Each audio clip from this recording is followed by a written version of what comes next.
பிரியமானவர்களே, இந்த நாளில் உங்களை சந்திக்க நான் மிகுந்த மகிழ்ச்சி அடைகிறேன். இந்த நாளிலே கர்த்தர் நம்ம கொடுக்கிற வாக்குத்தத்தம் சங்கீதம் 32வது சங்கீதம் 10வது வசனம். Psalms 32 verse 10. துன்மார்க்கனுக்கு அநேக வேதனைகள் உண்டு, கர்த்தரை நம்பி இருக்கிறவனையோ கிருபை சூழ்ந்து கொள்ளும். நான் விசுவாசிக்கிறேன், நாம் கர்த்தரை நம்புகிறவர்களாக இருக்கிறோம்.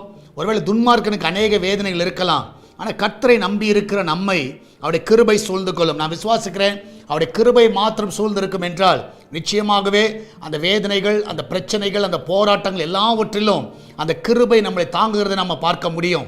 அப்போஸ்தலனாகிய பவுலுக்கு அவருடைய வாழ்க்கையில் பார்ப்பீர்கள் என்றால், அவர் வேதனையில் போகிற வேளையில் கர்த்தருடைய வார்த்தை சொல்லுகிறது, என் கிருபை உனக்கு போதும். நான் விசுவாசிக்கிறேன், இன்றைக்கு நீங்கள் போகிற எல்லா பாதையில் அவருடைய கிருபை போதும். அந்த கிருபையை சார்ந்து கொள்ளுங்க. இந்த காலவில் ஆண்டவரை கேளுங்க, ஆண்டவரே உங்களுடைய கிருபையினால் எங்களை மூடி மறைத்துக் கொள்ளுங்க கேளுங்க. நிச்சயமாக அந்த கிருபை உங்களை பாதுகாக்கும், உங்களை மகிழ்ச்சியாக்கும், உங்கள் வேதனையெல்லாம் உங்களை விட்டு நீக்கும். நம்ம எல்லாம் ஜெபிக்கலாமா? நன்றி ஆண்டவரே, இந்த அருமையான அந்த கால வேலைக்காய் சோத்திரிக்கிறோம். ஆண்டவர் வேலைக்கு செல்லுகிற பிள்ளைகள், வீட்டில் இருக்கிற பிள்ளைகள், படிக்கிற பிள்ளைகள் எல்லாரையும் ஆண்டவரே அந்த கிருபையினால் சூழ்ந்து கொள்ளுங்கப்பா. இதனால் அந்த பிள்ளைடைய வாழ்க்கையில் எல்லா நன்மைகளை காண செய்யுங்க. என் தேவன் தாமே இந்த நாளிலே ஆண்டவர் ஒவ்வொருடைய வாழ்க்கையில் அற்புதங்களை செய்ய வேண்டுமா ஜெபிக்கிறேன். உங்களுடைய கிருபையினால் அவர்களை பாதுகாத்துக் கொள்ளுங்க. அந்த கிச்சன் பகுதியிலே கர்த்தாவே உங்களுடைய பிள்ளைகளை பாதுகாத்துக் கொள்ளுங்கப்பா. எந்த ஒரு சேதம் வரக்கூடாது ஆண்டவரே கர்த்தாவே. அந்த வீட்டில் ஆண்டவரே அப்பத்துக்கும் தண்ணீருக்கும் எண்ணெய்க்கும் மாவுக்கும் ஒரு குறைவில்லாதபடி நீங்க பாதுகாத்துக் கொள்ள வேண்டுமா ஜெபிக்கிறேனப்பா. எல்லாவற்றுக்கும் மேலாக ஆண்டவரே இதனால் வெளிநாடுகளில் இருக்கிற பிள்ளைகளை ஆசீர்வதிங்க. அவளை எல்லாம் சுகமாய் தங்க பண்ணுங்கப்பா. அந்த பிள்ளைகளுக்கு எந்த ஒரு தீங்கு வராதபடி பாதுகாத்துக் கொள்ளுங்கப்பா. இதனால பிரசவத்துக்காய் போகிற பிள்ளைகள் சுகத்தோடு பிள்ளை பெற்றெடுக்கட்டும். எல்லா கடன் பிரச்சனை விடுதலை கொடுங்கப்பா.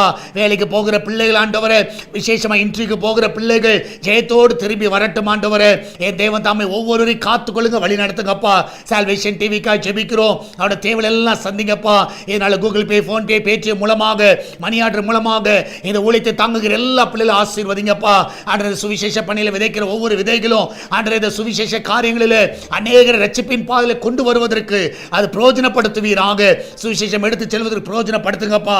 இந்த நாளில் அவருடைய தேவைகள் எல்லாம் நீங்க சந்திங்க ஆண்டவர். விசேஷமாய் ஆண்டவர் வியாபாரம் செய்கிற ஒவ்வொரு பிள்ளைகளையும் ஆசீர்வதிங்கப்பா. அவருடைய வியாபாரங்களை பெருக செய்யுங்க, ஒவ்வொருவரையும் ஆசீர்வதிப்பீராக ஆண்டவர். இந்த வார்த்தைகள் மூலமாய் பலப்படுத்துங்கப்பா, காத்துக்கொள்ளுங்க, மகிமையான காரியங்களை செய்யுங்கப்பா. இயேசுவின் நாமத்தில் ஜெபிக்கிறோம் எங்கள் அன்பின் பரலோக பிதாவே, ஆமென், ஆமென். பிரியமானவர்களே, கர்த்தர் உங்க கூட இருக்கிறார். தைரியமா இருங்க, எதை குறித்து கலங்காதீங்க. கர்த்தர் பெரிய காரியங்களை செய்வார். God bless you.